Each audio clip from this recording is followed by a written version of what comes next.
This conference will now be recorded. A very good evening and a warm welcome to one and all present here. I'm Ms. Neha Mahajan, Executive Organizer. On behalf of Biosetup Lifesciences, take this honor to welcome our Founder Coordinator Argyadeep Das Sir, Event Coordinators Dr. Sudeep Das, Dr. Kavita Paul, Dr. Rita Roy, and our today's eminent guest speaker, Dr. Hiranmoy Das. Faculty members, organizers, and all my dear student participants, I welcome you all for the webinar on the topic Scientific Development of Regenerative Therapy for Degenerative Diseases, organized by Biosetup Life Sciences. I hope you all are good and safe at your end. Before starting the session, a humble request to all the participants, please do not share your audio, video or screen sharing in order to avoid any kind of disturbance. If you have any doubt during the session, please use the chat box. Filling of the feedback form is mandatory. Now let me tell you about Biosetup Life Sciences. Biosetup Life Sciences is a hub of scientific research and learning approved by ISO 9001 2015 certified organization and also MSME registered under Government of India. We have multidisciplinary team of eminent and experienced faculty members and research associates that provide support to aspiring students in life sciences. We have successfully organized many webinars, workshops, internship programs, e-training programs, certification courses, career counseling, and competitive exam preparations, that is CSIR, IIT JAM, GATE B, IISc, and DBT. Not taking much of your time, now I'd like to introduce our today's guest speaker, Dr. Hiranmoy Das. He is MSc PhD, Fellow of American Heart Association, member of National Academy of Inventors, USA. Currently a professor in Jerry at Hodge School of Pharmacy, Texas University Health Sciences Center, Texas, USA. He is also a world-famous scientist in the field of transcription biology and stem cell research. Sir has published in multiple high-impact journals and also has 12,500 citations. He has mentored several undergraduates and graduate students and medical interns and trained postdoctoral fellows. Sir has many collaborations with research, university, medical centers, and research institute across the country. He's also an entrepreneur. He has 3 startup companies commercializing his university-based research. That is Rashmi View LLC, HNB Therapeutics LLC, Regenerative LLC, that is for treatment for dry eye disease, applying stem cells to cure corneal blindness, and applying stem cells to treat osteoporosis and other bone and cartilage diseases. Sir has currently 3 active NIH grants. He is also an internationally recognized scientist. This was all about Sir's introduction. Now I would request Sir to kindly proceed. Over to you, Sir. Thank you. Good afternoon, everyone. Can you hear me? Hopefully. Yes, sir, you're audible. Yes. Hopefully it is okay. So Yes, sir. basically it is very early morning in the United States, but it is okay. And I shall be talking about the scientific development of the regenerative therapy for degenerative diseases. Basically, to proceed over there, you need to know what is really stem cells. It is not moving scales. Okay, so what is stem cell? These are distinct characteristics of any cell. They must have self-renewal capacity, multipotential capacity, or regenerative capacity. These are the 3 characteristics basically make a cell a stem cell. So if we think about in human, always we are talking types of stem cells. What kind of types are there? Basically embryonic stem cells, or induced pluripotent stem cells, that is called IPS. I don't know you know him from Japanese investigator. It is called Yamanaka. He identified 4 factors. It is called MYC, KLF4, and SOX2 as well as OC4. These together, if you induce into the cells, in the skin cell, those are completely differentiated, they become the stem cells. That is called the pluripotent stem cell or IPS. So we are not talking anything today about the embryonic stem cells or pluripotent stem cells. We'll be talking today about the adult stem cells, which are present inside in our body. Mostly in the hematopoietic stem cells I shall be talking today. And also I shall be talking something with the mesenchymal stem cells. They are from the dental or corneal origin.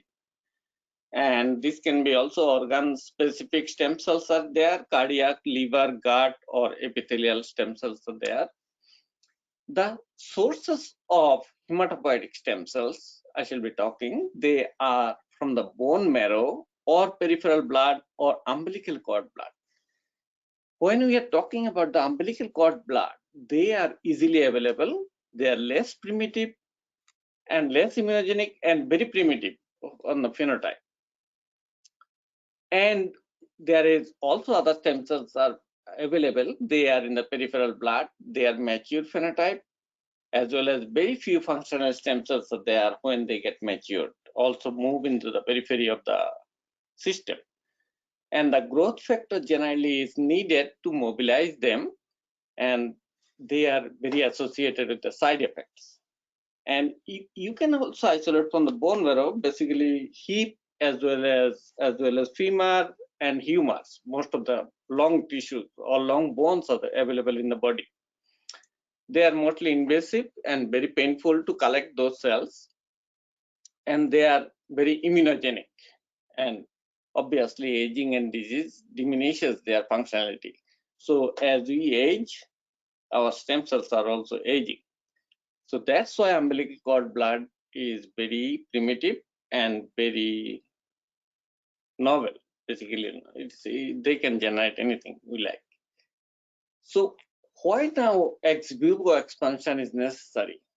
Because 500,000 to 1 million stem cells can be collected from the single umbilical cord. Umbilical cord is here is the baby and the placenta is here. This is the cord in between.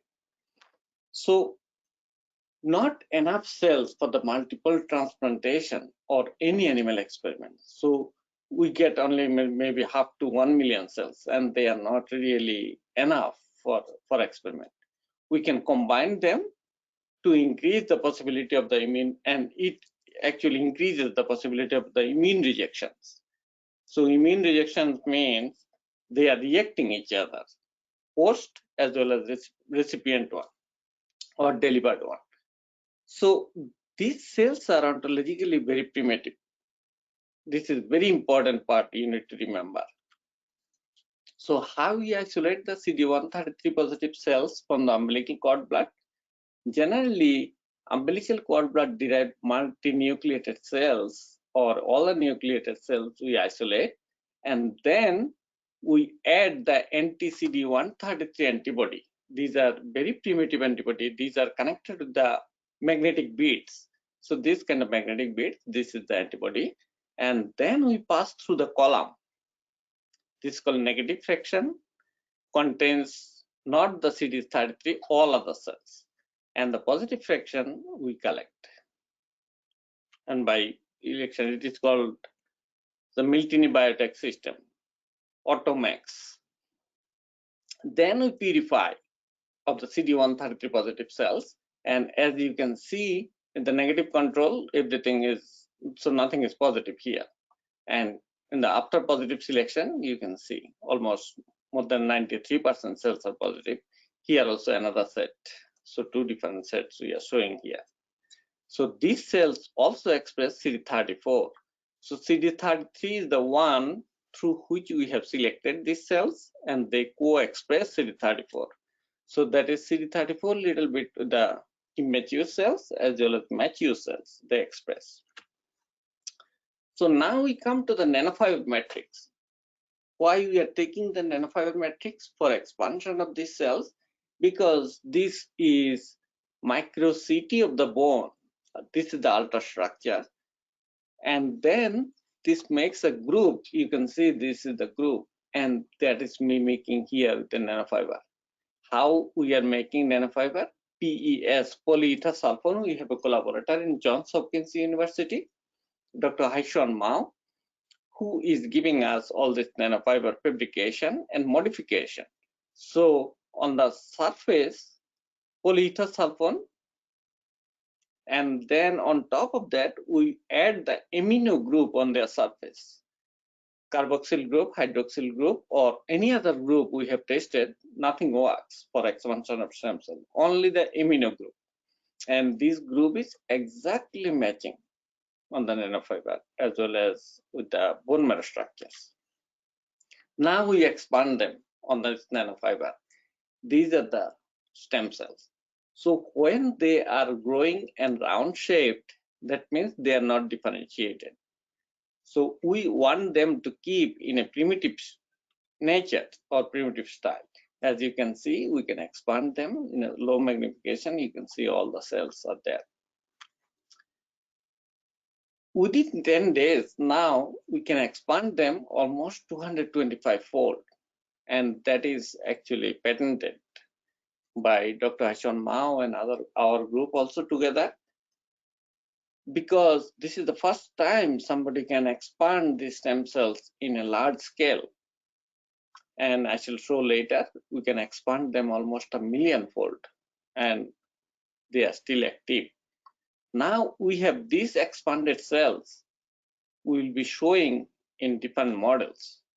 And initially, before showing to the different animal models, we will characterize and show them how, whether they are retaining their stemness, as well as they can differentiate. Stem cell has a characteristics. If they are stem cells, they can be differentiated in different lineages. So most interesting thing here is that we characterize them. They express the CXCR4 on their surface. What CXCR4 does? Basically, CXCR4 helps them to migrate. Once you inject the stem cells in the circulation, where they will go and where they will adhere. This is another marker called LFA1, which helps them to adhere into the surface.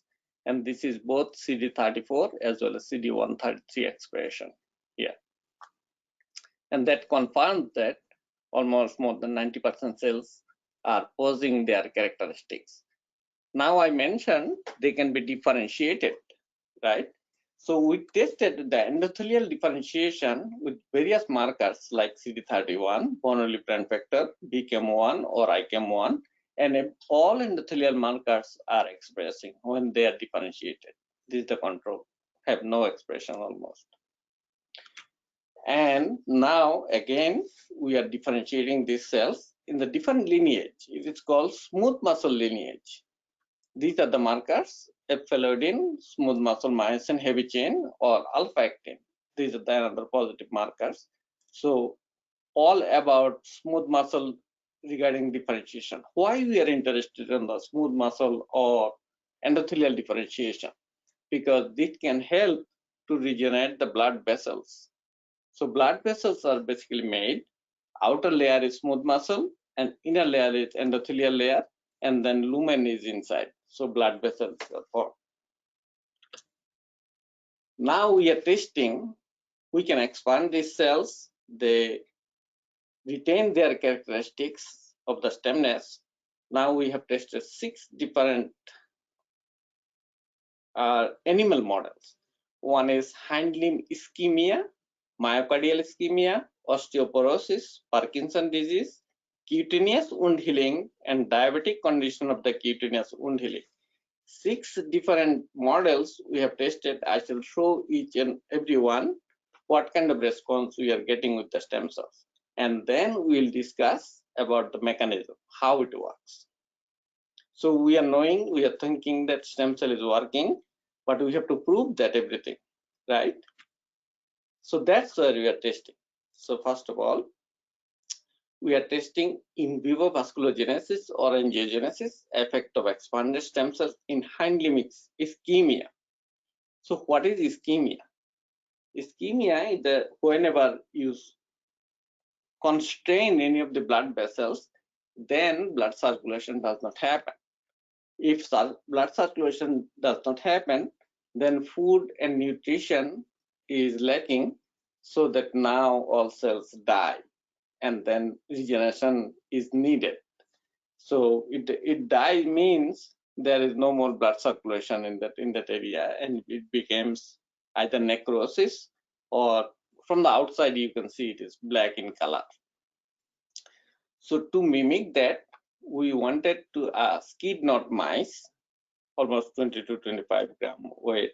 Skid knot is severe combined immune dysfunction or immune disease, immunodeficient, this kind of animals.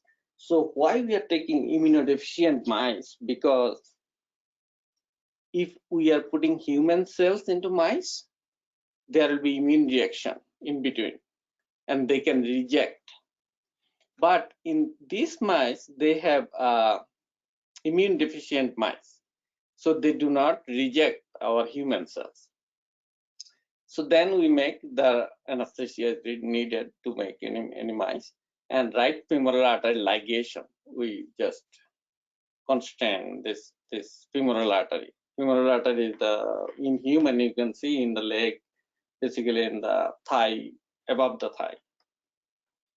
So in that area, femoral artery we ligate, and they became exactly the model of this. Then we deliver CD133 cells. These are expanded 500,000 cells per mouse.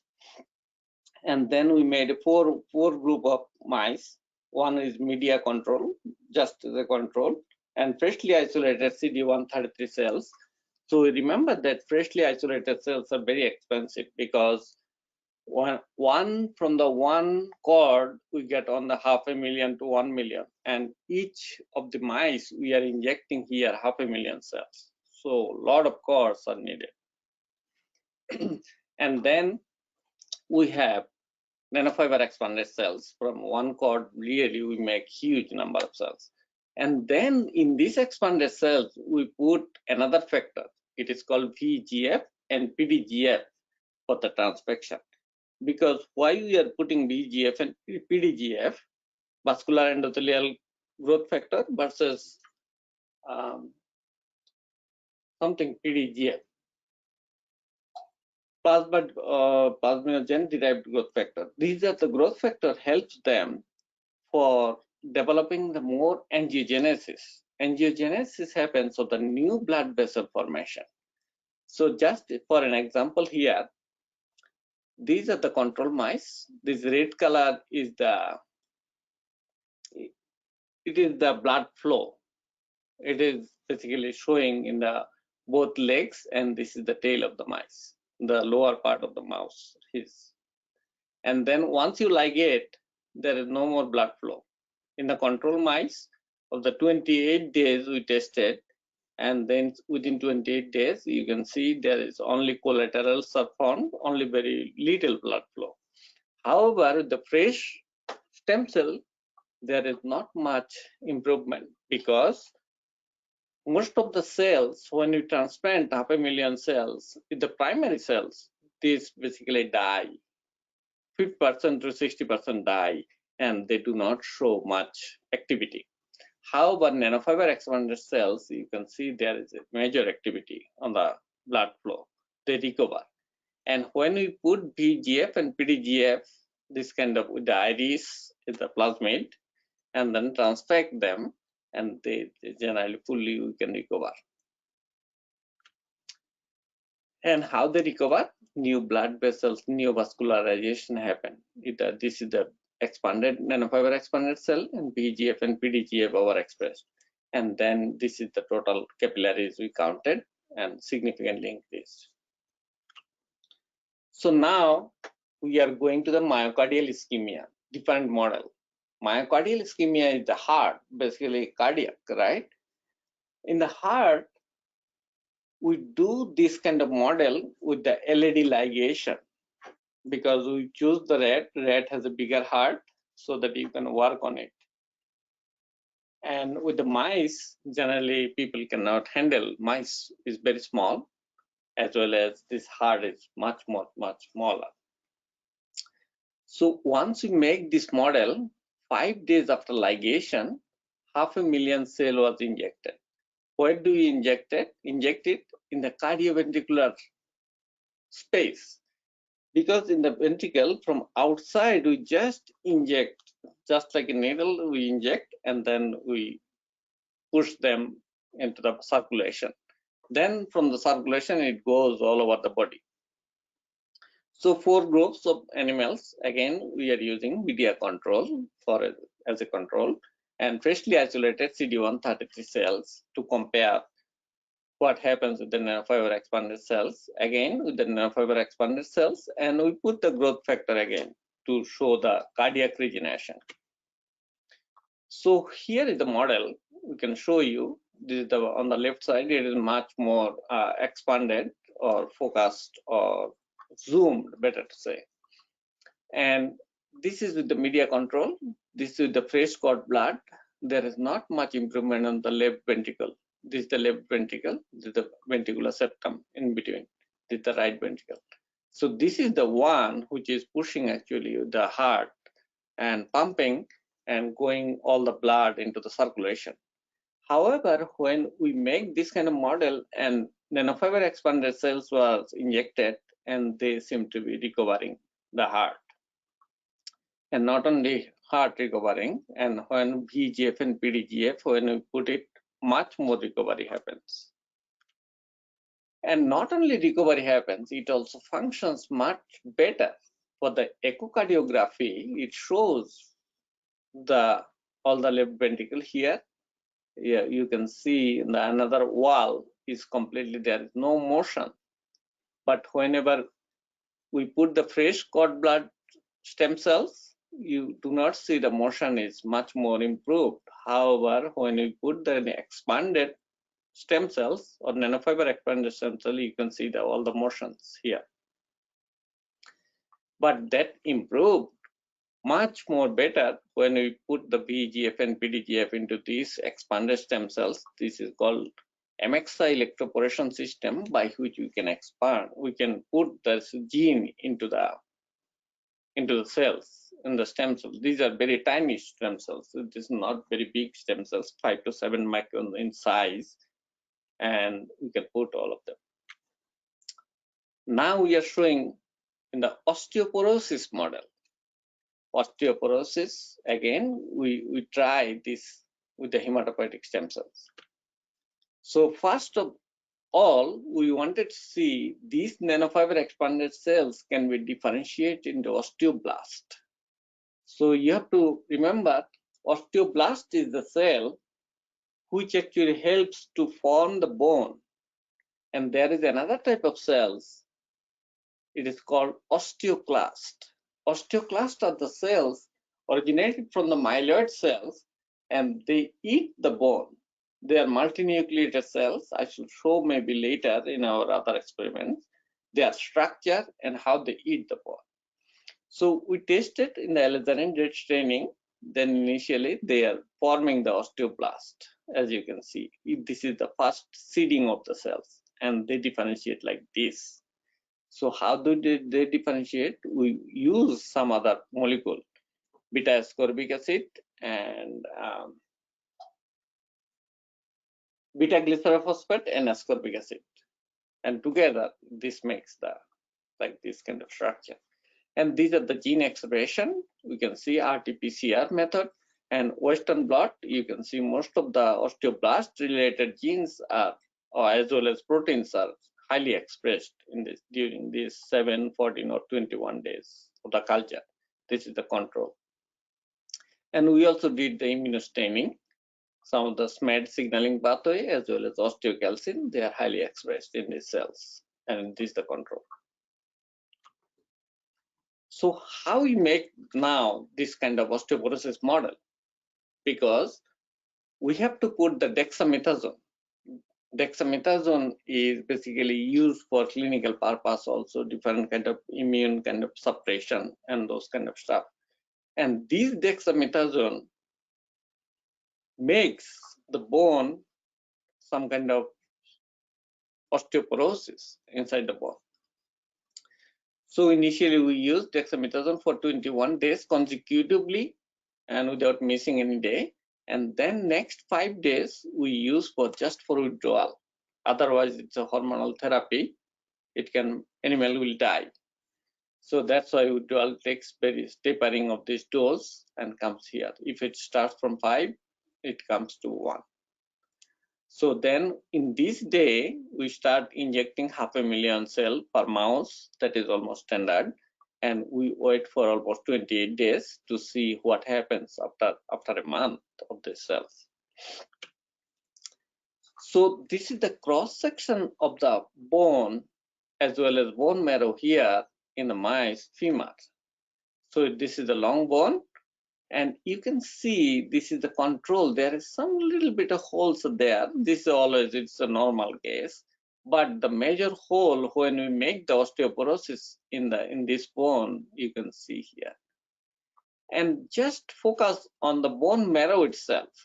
This is the normal bone marrow shape, but here you can see these kind of cells are appearing in the osteoporotic mice.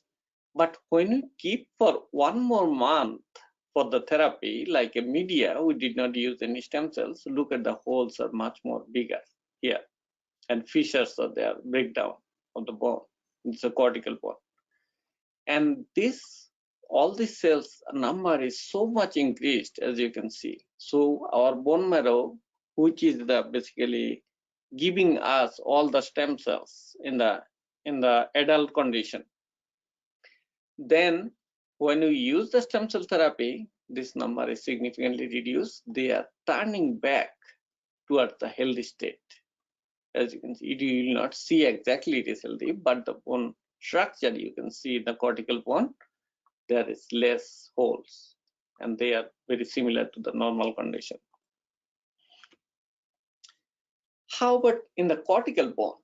Or under the growth factor? This is actually in the femur, on the tip of the femur. Basically, if you do the cross section here, you can see that trabecular bones are there. So these are the trabecular bones, and whenever we make the osteoporotic mice, you can see mostly the fatty cells or fat deposition inside the cells, inside the bone marrow, or some space is making. So these cortical bones also thinning. It's losing their cortical structures. Somehow, when we keep for 1 more month only with the media, no stem cells, you can see under the growth area or growth zone, you can see this kind of cortical bones are thinning. However, after the stem cell therapy, you can see this is regaining their structure and getting much more similar to this. Did not get yet exactly that size, but it is within 1 month of the 1 dose of therapy. It is almost getting there. So now we section those bones with using the micro CT to see the more clear picture how it is happening. So now we can see this is the cortical bone, this is the trabecular bones are coming here, and then when you make the osteoporosis, these bones are mostly missing inside the micro sections. But when you keep them with the media for 1 more month, it is not regaining. However, when you put the stem cell therapy, you can see these bones are coming back. So that means we can heal the osteoporosis. So how that happens? What are the mechanisms? So here we collected this bone marrow and differentiated them to the osteoclast. So we found in normal condition or media control condition, osteoclasts are forming. Osteoclasts are multinucleated cells. These are single cells and they can eat bone.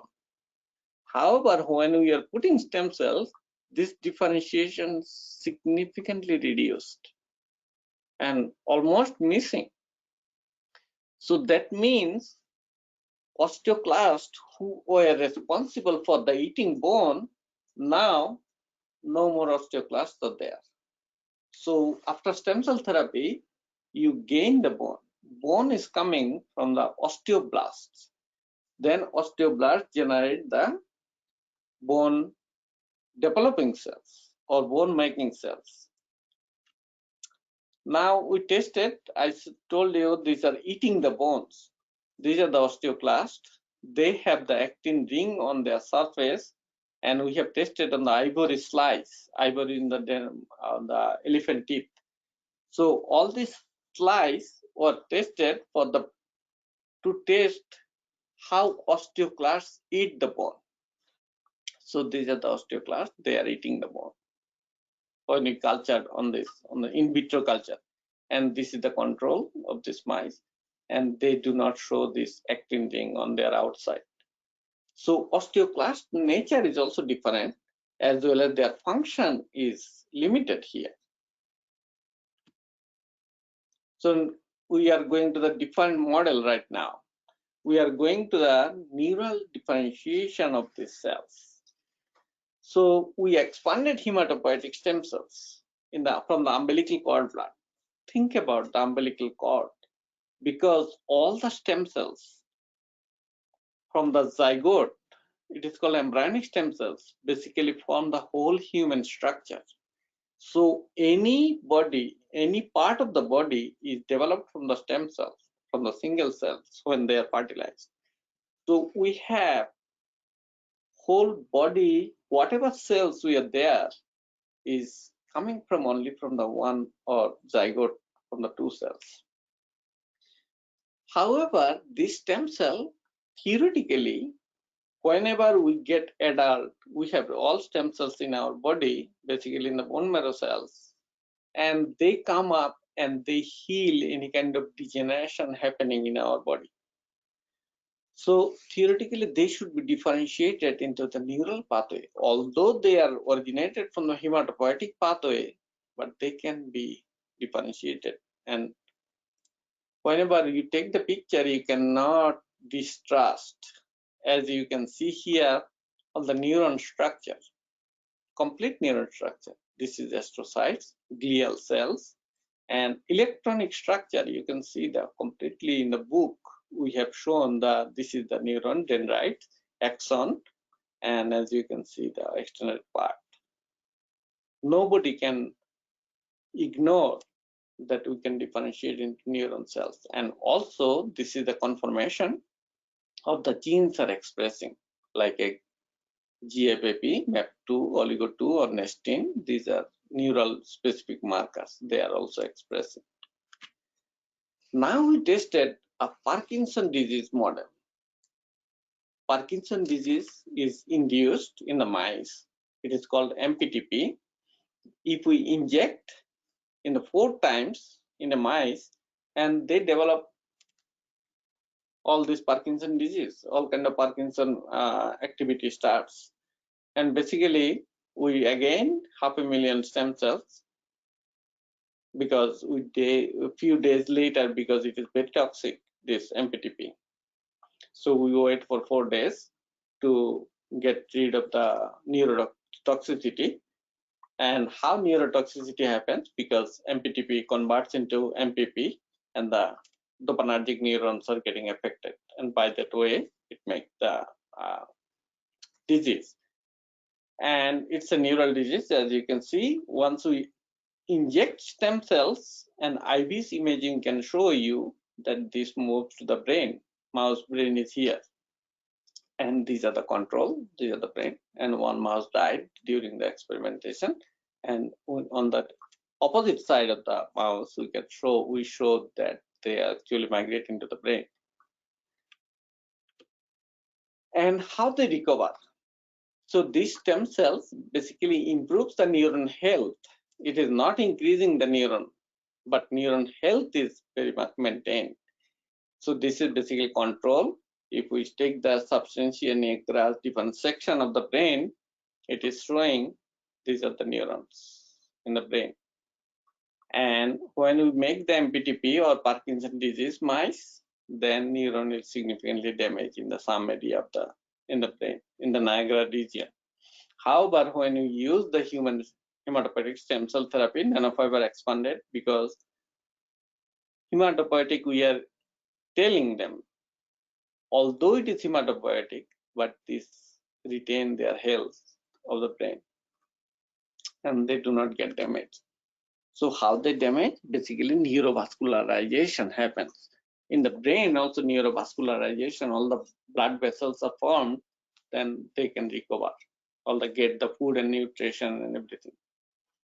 This stem cell therapy also enhances the wound healing. This is acute wound healing. Different model we are now testing. We just took out some piece of the skin and used stem cell to the blood vessels. We injected in the blood vessel 500,000 cells, and cells get into the circulation and actually homes into the wound region. So again, you can see this is the control day 0 in the both cases, and 8 millimeter thickness. We just took out some piece of the skin, and it is nicely shaped, and remove all the hair from the skin, and then it goes 3 days, 5 days, or 7 days, because it is acute condition of the wound, and you can see they are completely open, did not heal. However, when you use the stem cells, the healing is much more improved. We did not show here the complete 9 days or 12 days of the treatment, after treatment, and because we want to show the healing process, because we want to capture the healing process itself. It is not only the healing. Once it heals, you cannot sacrifice the mice, and you don't see any difference between control versus the stem cell. So now these all mice, 6 to 9 mice per group, we have shown there is a significant healing process. Earlier time point, they are healing after the stem cell therapy. But how they heal? Then we are showing initially, you can see on the right hand side, these are with the stem cell therapy, and this and left hand side is the control without stem cells. They increases the cellularization in the wounded part on the wound region. Basically, this is the small or the whole picture, and this is the expanded. You can see all the cellular particles are there. Here on the left hand side, you don't see much cellular particles. Once cells migrate, what are those cells? This can be all the immune cells as well as healing process. This is fibroblast cells or epithelial cells can come, and then they start the healing. I shall show all this part in another model. What is the mechanisms? Because if we show every mechanisms here, this will be more congested and very tight, and it is very hard to get into the point. Basically, it is showing that it reduces the inflammation. That is the major part. Inflammation, IL-1 beta, IL-6, TNF alpha, these are the inflammatory factors. So if we can reduce the inflammation, then we can start the healing process. That's how it is happening. This is the control mice. All 3 genes, after 5 days or 7 days, all genes are expressed, like IL-1 beta, IL-6, TNF alpha. These are inflammatory genes. They are showing much more higher level whenever we use the stem cells as a therapeutics, and they reduce the inflammation. Not only inflammation, but the healing process is associated with the MMPs, matrix metalloproteinase. MMP3, 6, 9, or 13. This is the internal marker. These are the proteins. So you can see this matrix metalloproteinase is the enzyme-related proteins. They actually chew up all the collagen. These collagens are necessary to heal the bone, heal the skin, because they make the infrastructure, and that's how collagen makes the infrastructure. On top of that, epithelial cells migrate and other immune cells migrate, and then healing process occurs. As you can see, MMP3 level is significantly decreased after stem cell therapy within 3 days as well as in 7 days. And that is true also with MMP3, 9 as well as 13. 9 is not more prominent here in the 3 days, but 7 days it is more prominent. So all enzymes play a critical role here in making this bond and or healing this process.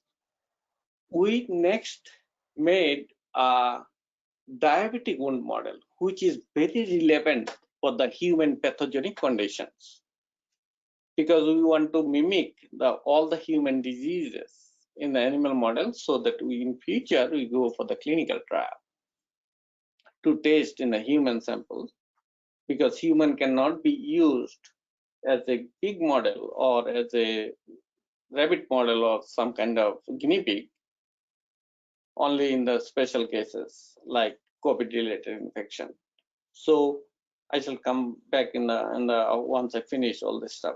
So here we are making any pathological conditions which are very associated with the wound healing, because when you have diabetes or somebody has diabetes, their wound never heals. It is called the chronic wound. So we wanted to see whether this stem cell can heal those models. So we induced the diabetic condition in mice. This is the day 28 and day 42. This is the just normal mice. We made a diabetic condition, and we used the different model this to test the human stem cells. Look at the human stem cells on the right hand side. This is again hematopoietic stem cells, nanofiber expanded stem cells. These are the day 0. In everywhere the size is almost similar, because we use the 8 millimeter kind of punching machine. So we punch and draw and take out the whole piece of the skin. On the right hand side, you can appreciate that that wound is healing right within these days, 11 days, completely healed. And you can see almost FAHA is developing. On the left hand side, you can see the diabetic condition, the scales are coming out and not healing at all. Although there is some reaction, but this still it is open, all the wounds. So healing is, that's how in the diabetic condition we do not see much healing process. And this is the total mice cumulative data. It is showing the significant increase in the healing process after stem cell therapy. And when we use the stem cells, they actually migrate into the wound bed. We are telling the wound bed because we label these cells and we want to see stem cell is going to the wound area, and then they propagate the healing process. And that is true. This is within 3 hours. It goes in the blood vessels. You can see inside the vessels. These are the stem cells, label brown color. And then it stays with the 3 days. It goes everywhere in the wound bed. But within 10 days, they disappear. There is no more there. So they are functioning basically. They are either getting differentiated or they are helping the host cells, secreting some factor and helping the host cell to bring their immune system into the wound bed so that they can start healing process. So how the healing process starts, actually I have shown earlier that this is epithelialization is happening. As you can see, within 10 days it is completely healed. On the top you can see there is seal open. This area is totally open, and these are some kind of clot formation and those kind of stuff. And then all the granulation of the nuclear, all the cells migration is much more. And they also reduce the inflammation through neutrophil infiltration reduces. So these are the control cells where within 10 days, you can see a lot of neutrophils are there. Now we labeled the myeloperoxidase, and they actually express kind of brownish color. You can see these are all the brownish color cells. But after stem cell therapy, you can see we took a small piece to show, enlarge it, to magnify and tell you that exactly it is significantly reduced. And there is a significant difference. That might be the reason why it is helping in the healing process. Also reduces the inflammatory factors like TNF alpha, IL-1 beta, and increases the IL-10. IL-10 is the immunosuppressor, so that it can help them or inflammatory reducer. Basically, inflammation is reduced here with after stem cell therapy. And they make the angiogenetic process much more clear, because you can see the blood vessels, all the blood vessels are coming into the wound bed. But after stem cell therapy, you can see, you can appreciate this. And we took the larger small piece of the tissue and showed all the immunohistochemistry. And also they increase the collagen formation in the wound bed. On the right hand side, it is the stem cell therapy. You can see much more collagens are coming here. That indicates this is the collagen bed is forming in the wound bed. And on top of that, all the fibroblasts and epithelial cells will come and they make the healing process much more cleaner, as you can see here. And how it is happening, all the matrix metalloproteinase 1 and 2 we have tested, and this is the inflammatory factor NF-kappa B, P65. You can see without stem cell therapy, level of those are very high. And there are 4 mice in each group, because Western blot you can do a limited number of animals. And these are all individual animal. Or the CD34 positive stem cell therapy, you can see significantly reduced MMP1, MMP2, as well as the P65, significantly reduced. This is the beta-actin in the internal control. So by that way, it is showing we can use stem cell in lot of degenerative diseases. 6 different models we have already shown. Now we are showing the large scale expansion of these stem cells. As you can see, within 24 days, we can go almost 5 million fold expansion of these cells. So we can re-expand them using the nanofiber. But do they retain their stemness? Definitely, because you can see CD34 expression in the first expression or first expansion within 10 days, and this is up to 24 days. The second expansion, third, fourth, and fifth. Almost more than 90% cells, 93 or 95% cells are positive for the CD34 expression. CD34 is the mature phenotype of the cells. Also, they express CXCR4, and obviously CD133 is reduced in there because primitive cells are missing. Although we expand or we preliminary we select using the CD133 antibody, because those are the primitive antibody, helps the maturation of these cells. These cells also can be differentiated into the endothelial lineage as well as smooth muscle lineage. And we wanted to test whether biologically they are functional or not. And it seems they are also biologically functional. This 5x nanox means 5 times expanded in the nanofiber expansion media.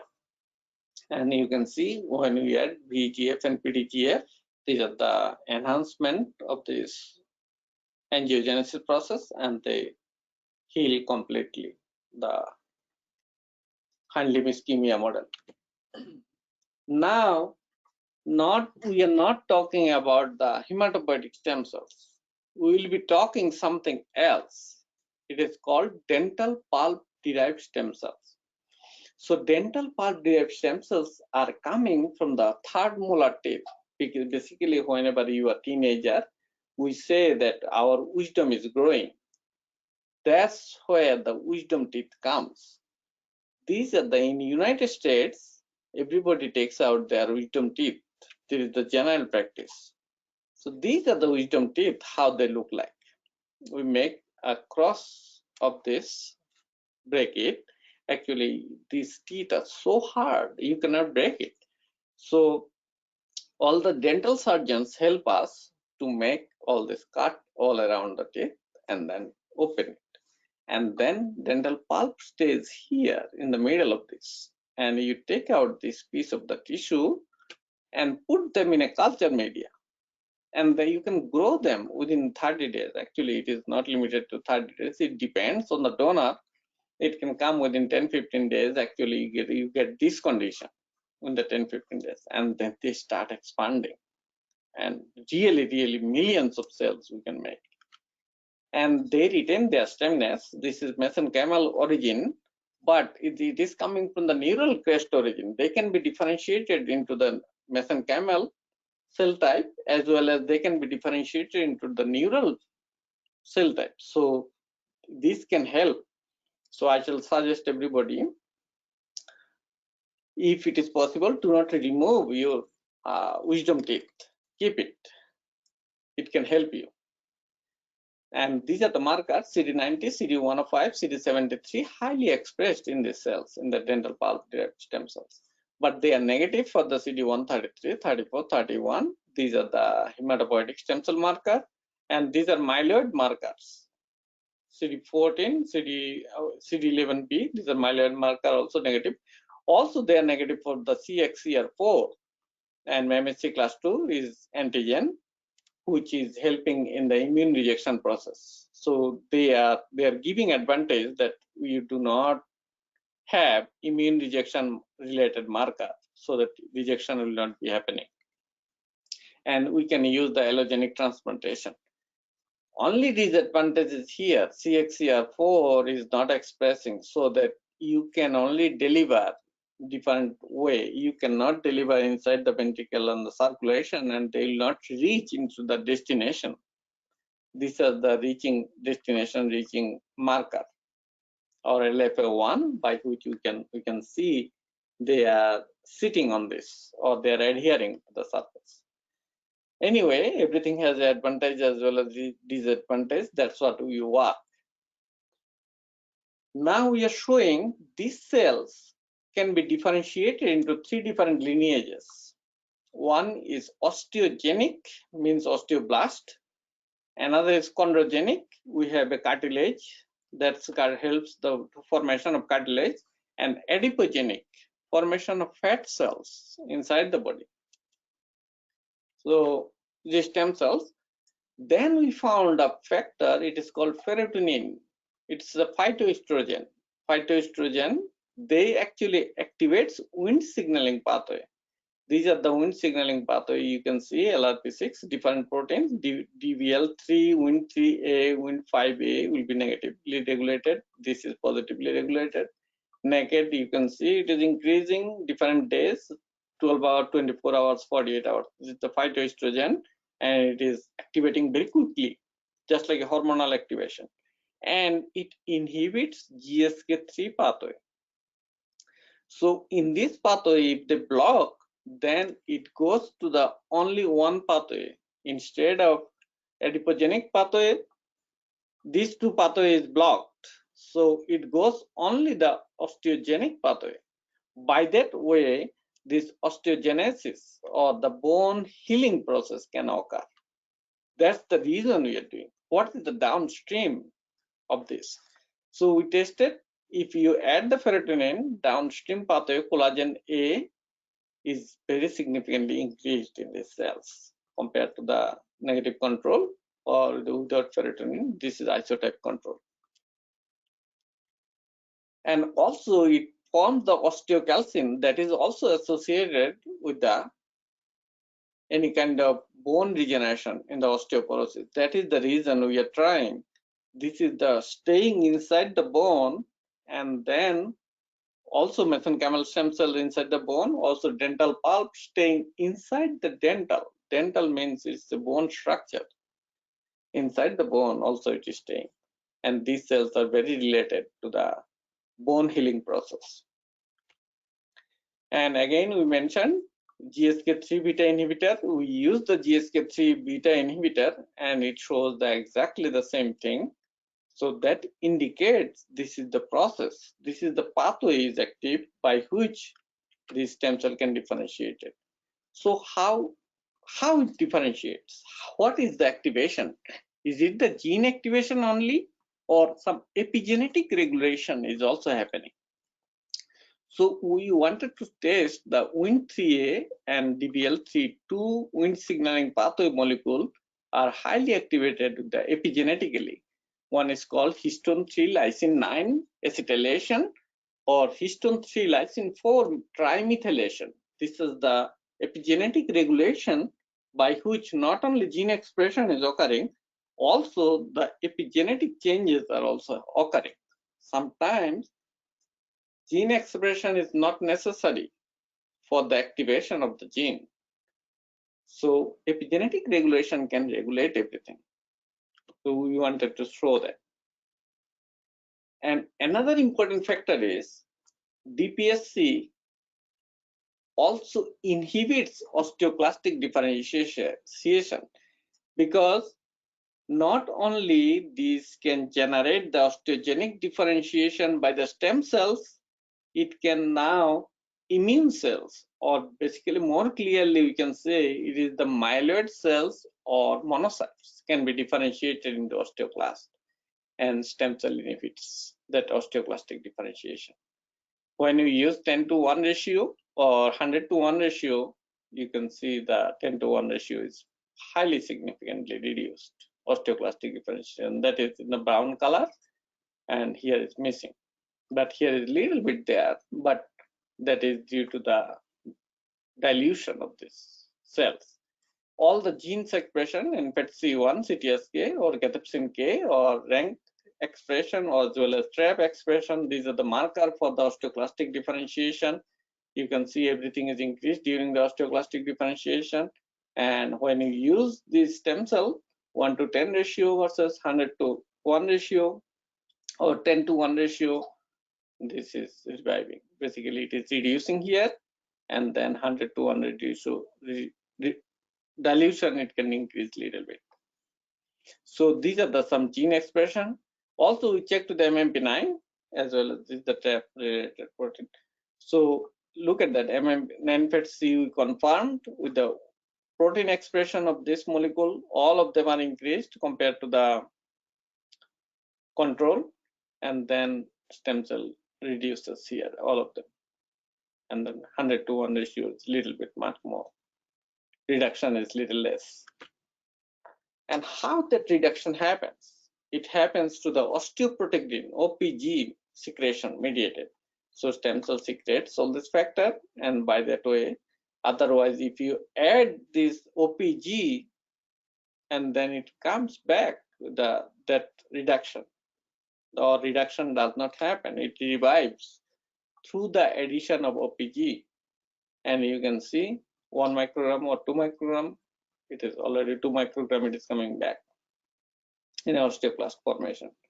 So we defined the pathway, how the pathway is working and how it is working. And now we are showing, we have very recent work, it is showing that there is a pathway, it is called autophagy. Autophagy is the internal self-regulation pathway. Apoptosis is the cell killing, and autophagy is cell survival related pathway.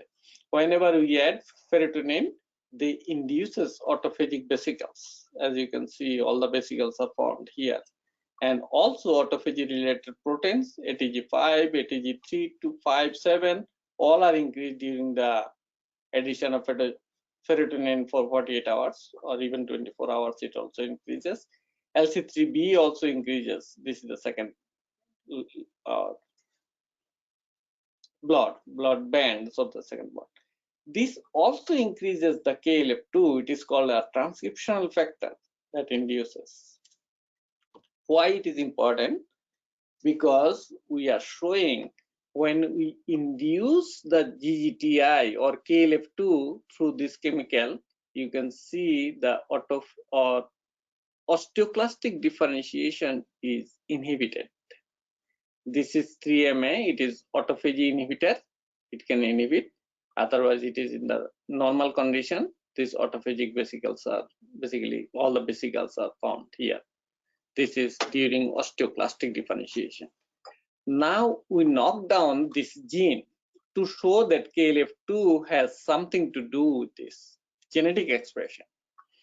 So this is the control. We did not put any gene or the empty vector, it is called EV. And adenoviral overexpression of the gene, it inhibits. We knock down the gene, it basically makes this kind of osteoclast vesicles. So we are showing KLF2 is a gene which is playing a critical role in this process. Then where these autophagic molecules are located, we did the co-transfection of this or co-immunostaining with the LEMP1. LEMP1 is the lysosomal marker. ATG5 is the early endosomal marker. As you can see, these are the markers, these are the nucleus and co-localized. They are each other separated. You can see green is green, red is red. When they are mixed or merged, then it's a yellowish color. But whenever we added GGTI, osteoclastic differentiation is inhibited. Somehow it is reduced. You can see 2 nucleus. Here you can see almost multi-nucleus, 7 or 8, 6, 9 nucleus here.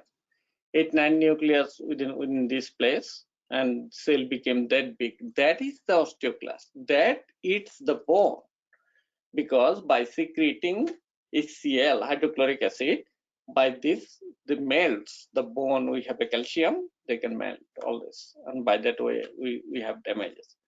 But how they make the bone from the stem cells? This is the stem cells, it differentiate into the osteoblastic differentiation. So what happens then with the what is autophagy as well as with the KLF2? Autophagy is autophagy increases autophagic vesicles during the osteoblastic differentiation, means bone formation. So autophagy process is the self-regulation process, not the cell damage. By that way, they can make all the bones. And KLF2 also induced, as you can see. And I did not show maybe, but whenever we are siRNA mediated knockdown of the KLF2, this also knockdowns basically KLF2 as well as all the autophagic molecules. And now overexpress this molecule. Adenoviral overexpression of this molecule, and KLF2 is overexpressed, and LC3B is also much more, Beclin1 much more, ATG5, ATG7, everything is increased. This is the internal control. And how it is happening, and it is showing the osteoblastic differentiation DPSC reduce the mitochondrial membrane potential. So membrane damage is somehow it is reduced, BGP and LLA. This is the osteoblastic differentiation. Whenever we do the regular osteoblastic differentiation, it reduces. As you can see, this is the aggregates of the JC1 staining. It's so the mitochondrial membrane is somehow potential is always here, but it is reduced. And now we did the electron microscopy. By electron microscopy, it is showing the mitophagy is induced after the osteoblastic differentiation. We can see the mitochondria. It is the mitochondria here, mitochondrial structure enlarged, like it is staying as such in the normal condition. But however, whenever it gets damaged to the using the beta glycerophosphate and L-ascorbic acid, you can see it is damaged, and it is in the inside the some of the vesicle that recycles them for the repairment of this factor. So this is the pathway basically it is working. So KLF2 basically induces the autophagy, epigenetic regulation with the autophagic molecule of this, and by that way DPSC becomes the osteoblast. That's how the bones are getting healed. So now one important thing, all this molecular part we are working in the laboratory, but we cannot do the clinical trial without the help of the clinicians. I am not a clinician, I am a scientist. So we are doing all the work inside the laboratory. However, we collaborate with the clinicians to do the clinical trial. And one good news is Texas became the first state which backed the stem cell therapy, and we got a clinical trial with the corneal epithelial stem cells for the clinical trial, and we have done that successfully, and that got published here. Corneal epithelial stem cell supernatant for the treatment of severe dry eye disease, and that got very focused, and we got national attention.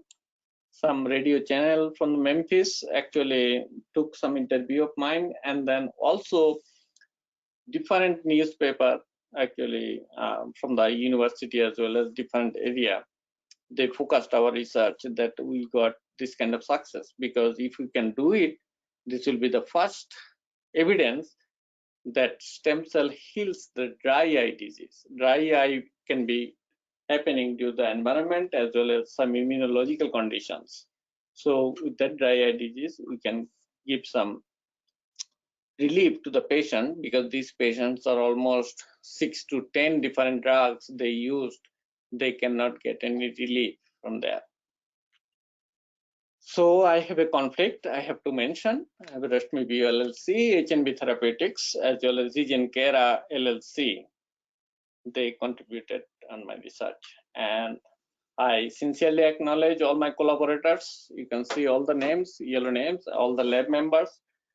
The white color means they are the past members, and they are the current members is the yellow color right now. And I am grateful to the funding I have received from NIH and NHLBI, NIAMS, NEI, NIA, and DARPA Defense Advanced Research and Center for Stem Cell and Regenerative Medicine, Caledonia or arteriocyte, and very different fundings.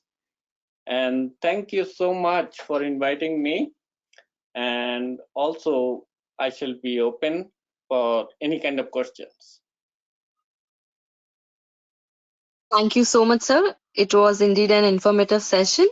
Dear participants, if you have any doubt, you can post the questions in the chat box. Or my email address is always there. If anybody needs any scientific help or scientific any kind of suggestions from me, you can directly contact in my email address and given in the website of the university, and I shall be happy to help any of the fellows or anybody interested in this field. And I Dear don't participant, if you don't have any doubt, please mention clear, sir. I'll be sharing the feedback link. A humble request to all the participants to please fill the feedback form for your certificates. And the certificates will be given to you within 2 weeks. So please do not leave the WhatsApp group, because any updates regarding the certificates will be updated over there. And apart from this, for the upcoming events, webinars, and the workshops which we are organizing from Biosetup Life Sciences, I'll be sharing the WhatsApp group invite link also. So a humble request to the participants, those who have not joined the earlier group, we already have 21 groups. So if you are not there in those groups, kindly join this group via the invite link, which I will be sharing in the WhatsApp group. Last but not the least, now I would request Aryadeep Das sir to propose the vote of thanks. Over to you, sir. Oh, thank you. Excuse me. Yes, Mohammed. Ma'am, excuse me. I have a question from sir. Sure. Sir, I want to ask that what are the recent effective treatment for Parkinson disease? Yeah, Parkinson disease right now, it did not go a clinical trial. We have shown only in the animal model with the stem cell therapy. But effective disease is clinician can say it better, but we can say we can at least use this stem cell therapy to treat. But this is not yet gone to the clinical trial, as well as did not go for the therapy yet. It will take some time. Sure, sir. Thank you. Okay.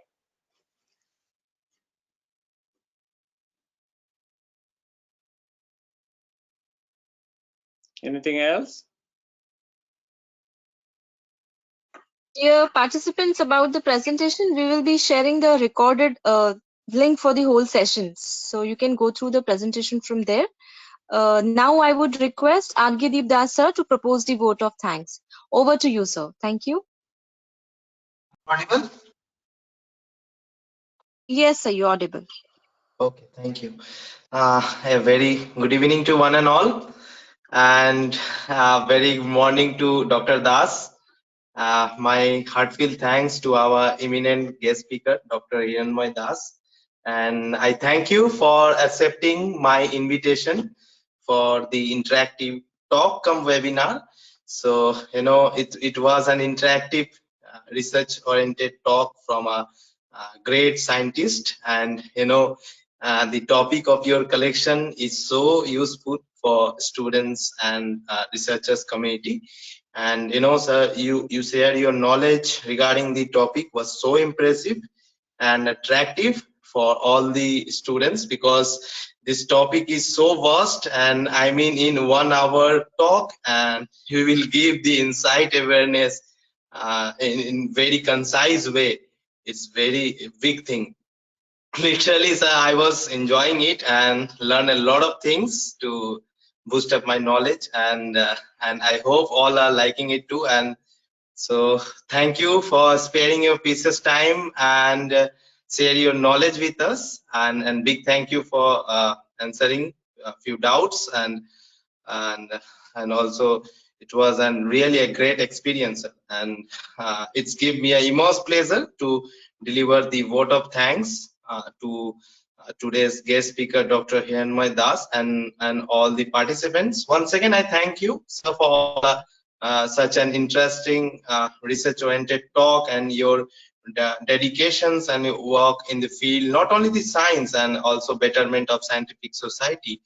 And you are so helpful in nature. It's really commendable and attractive. Hats off you, sir, as a great scientist come entrepreneur, and your long journey of your research is so impressive, and I'm looking forward for your guidance in future too, sir. Thank you so much, sir. Sure. And now my heartfelt thanks to our organizers, event coordinators, Dr. Pal, Dr. Richa Roy, Dr. Sudeep Das, and our organizers, Ms. Neha, Ms. Ananya, Shreyans, and my dear students and researchers. Thank you for joining and invest your precious time for listening to talk and support us. And last but not the least, on the behalf of Biosetup Life Science, I thank each and every one for contribution to make this webinar a successful one. And I'm looking forward for arranging many such events. Thank you all. Sure. Thank you. Thank you so much, Orgo and everyone, and Biosetup Life Sciences also, to giving this opportunity to spread all our science, as well as anybody in the audience. If you are interested, anytime you can contact us. Thank you. Appreciating us, sir. Thank you. Thank you so much. Thank you so much, sir. Dear participants, I have shared the feedback link. A humble request to all of you to please fill the feedback form and then exit the session. Thank you. Thank you. See you then. Bye. Bye-bye, sir. Thank you.